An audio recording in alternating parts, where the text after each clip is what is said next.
유튜브 채널 가장 많이 본 뉴스, 구독, 좋아요, 알림 설정, 댓글은 저에게 큰 힘이 됩니다. 2021년 대한민국은 세계 7대 로켓 기술 강대국으로 등극했습니다. 현무용 미사일을 개발하기 위해 가장 중요하다고 여겨지던 로켓 엔진 분야에서 한국이 세계 7위를 달성했다는 소식과 한민족의 강대한 미래, 차후 개발될 현무용 미사일의 진정한 파괴력과 성능에 관한 정보입니다. 강대국 한국의 진정한 자주국방. 한국의 우주로켓 개발 수준은 2000년대 초반부터 시작해 비교적 짧은 역사에도 불구하고 기술적 자립 능력은 물론 예산, 인력 등 종합적 평가에서도 기존 로켓 강대국들을 맹추격하면서 세계 7위권을 달성했다는 게 우주항공 전문가들의 평론입니다. 꾸준한 연구개발과 투자, 민간, 산업 활성화, 전담 조직, 신설 등 75톤급 로켓 엔진 4개를 클러스터링해 제작한 유리호. 1단부의 성능 검증이 완료됨에 따라 한국의 로켓 엔진 기술력을 고체 연료화시켜 현무용 미사일 연구개발에 적용할 수 있게 됩니다. 세계에서 7번째로 강력한 로켓 엔진 개발 능력을 가진 대한민국은 실질적인 핵탄도 미사일로 불리는 ICBM, 즉 대륙간 탄도미사일을 개발하는 게 가능해졌습니다. 유튜브 채널 가장 많이 본 뉴스, 좋아요와 구독은 영상 제작에 매우 큰 힘이 됩니다. 과거 대한민국이 1986년에 개발한 항모함 미사일은 유효 사거리가 180km, 탄두 중량이 0.5톤 정도에 불과했지만 새롭게 개발된 현무2A 미사일부터는 유효 사거리 300km, 탄두 중량이 1톤으로 늘어났으며 현무2A 미사일을 업그레이드한 현무2C 미사일은 유효 사거리 500km, 탄두 중량은 1.5톤. 곧이어 2019년부터 한국의 미사일 기술력이 대폭 향상되면서 유효 사거리 800km에서 1500km, 탄두 중량 4톤급 괴물 미사일인 현무4 미사일을 개발하는 데 성공했습니다. 이렇듯 미사일 기술력 강대국 한국의 현무 미사일의 성능은 시간이 지날수록 유효 사거리와 탄두 중량이 비약적으로 상승했으며 근 30년 만에 전 세계와 비교해도 한국만이 유일할 정도로 놀라운 기술적 자립화를 달성했습니다. 유사시 또는 비공식적으로 현무 미사일에 1단, 2단, 3단을 결합하기만 하면 현무 핵 미사일이 탄생하게 된다는 점도 분명히 명심해야 합니다. 현무 미사일은 탄두 중량만 4톤급인데 미국의 핵 미사일인 미니트맨 미사일은 핵탄두의 무게가 250kg이며 탄두 중량 450kg 기준으로 1메가톤급 파괴력의 핵탄두를 탑재하는 게 가능합니다. 1메가톤은 단 한 발로 도쿄도 전체를 날려버리는 수소폭탄급 위력을 자랑하며 탄두 중량 4톤급의 현무4 미사일을 활용한 핵 미사일은 도쿄를 포함한 동해권 전체를 날려버리는 게 가능합니다. 탄두 중량인 현무 미사일과 동일한 4톤급인 러시아제 핵 미사일과 비교해본다면 러시아 UR100 핵탄두 미사일은 탄두 중량이 4톤 750킬로톤급 수소폭탄 6발을 탑재할 수 있습니다.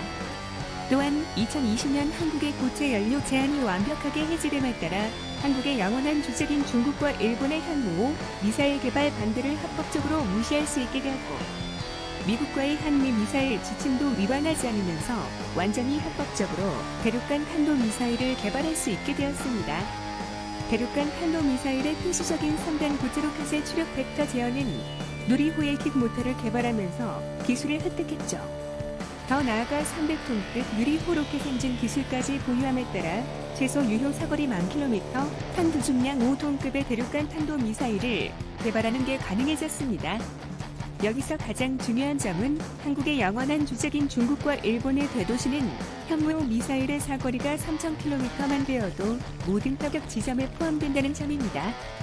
사거리를 줄이는 대신 탄두의 폭장량을 극한으로 끌어올 수 있으며 300톤급 로켓 엔진을 사용한다면 사거리 3000km, 탄두 중량 약 9톤급의 현무용 미사일을 배치.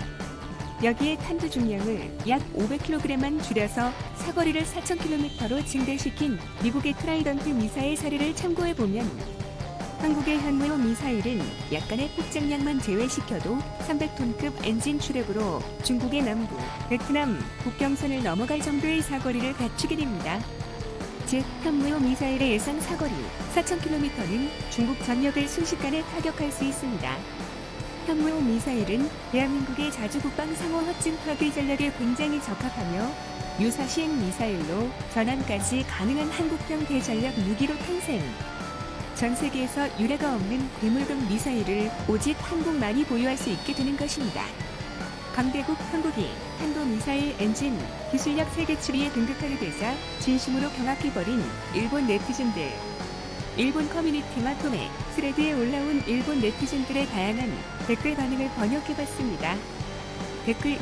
로켓 엔진 세계 7위에 한국이라니 정말로 농담이지? 분명히 미국의 허가가 없으면 한국은 로켓을 만들 수 없을 텐데 무언가 내가 알지 못하는 변화가 한국에 있었던 거냐? 댓글 2. 일본에게는 굉장히 불공평한 싸움이다. 나사의 로켓 기술이 보편화되어버린 현재 로켓 관련 기술을 습득하는 건 매우 간단하게 변했어. 어렵게 공부해서 국제우주열강에 가입한 일본은 정말로 억울하다. 극단적인 이야기로 기초적인 제조시설과 예산만 있으면 한국 정도의 로켓 기술력은 모두가 할 수 있는 시대다. 댓글 3. 자칭 한국이 로켓 엔진 강국이라고 불려도 변명하지 못해야지만 대만처럼 다른 나라도 빠르게 성장하니까 로켓 따위 지금 와서 보면 아무 의미도 없어.